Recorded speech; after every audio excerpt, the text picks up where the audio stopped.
జన్మాష్టమి శుభాకాంక్షలు. జగద్గురు మన ప్రపంచానికి జగద్గురువుగా కొలవబడుతున్నటువంటి శ్రీకృష్ణ పరమాత్ముడి జన్మదినోత్సవాన్ని మనం ప్రతి సంవత్సరం శ్రావణ బహుళాష్టమి రోజు జరుపుకోవటం మనకందరికీ తెలిసిందే.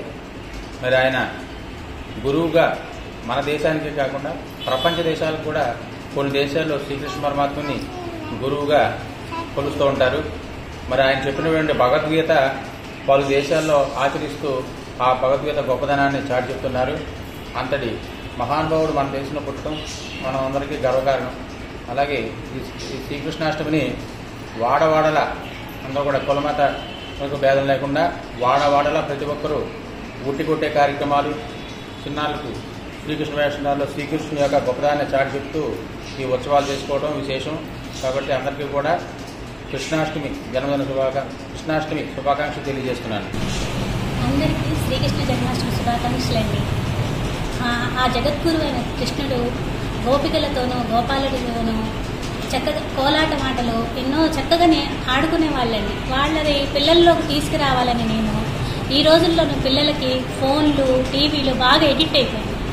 వాళ్ళను ఒక్క 10 మంది అయినా నా తరఫున వాళ్ళని బయటకు తీసుకొద్దామని ఈ కోలాటం అనేది నేను నేర్పిస్తున్నానండి. ఎందుకంటే వాళ్ళు చెప్తున్నారు, పేరెంట్స్ చెప్తున్నారు నాకు, మేడం మీరు నేర్పించిన దగ్గర నుంచి పిల్లలు ఒక 2-3 అవర్స్ ఫోన్ మానేసి ఇక్కడికి వస్తున్నారు, మీరు బాగా నేర్పిస్తున్నారు.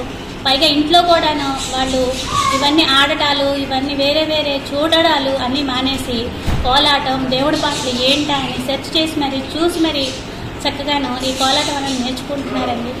అందరూ బాగుండాలి. అమ్మవారిని కృష్ణ అనే 2 అక్షరాల పదానికి ఇవ్వటం అనేది తెలుగు అర్థం. ఇవ్వటం అంటే ఏదైనా ఇవ్వటమే. భగవంతుడు మనం కోరుకున్నది ఏదైనా ఇవ్వగలడు. అలాగే భగవద్భక్తుడు ఏదైనా ఇవ్వగలడు. ప్రజలకి అన్ని ఇవ్వటాన్ని నేర్పే కృష్ణ ప్రేమను ఈరోజు కోలాటం రూపంలో మనం బాగా చూస్తున్నాం. ఈ కోలాటానికి అర్థం కూడా పరస్పర సహకారం. ప్రస్తుత సమాజంలో లేనటువంటి ఈ ప్రజల మధ్య ఉండే సహకారం అనే దాన్ని ఈ కోలాట రూపంలో ప్రదర్శించిన పిల్లలకు అది నేర్పి వాళ్ళని అందులోనే కాకుండా సామాజిక పరంగా విద్యాబుద్ధులు వస్తున్నప్పుడు సహకారం కూడా ఎలా ఉండాలో తెలియజేసినటువంటి టీచర్ ప్రేమీలకి కృష్ణాష్టమి శుభాకాంక్షలు.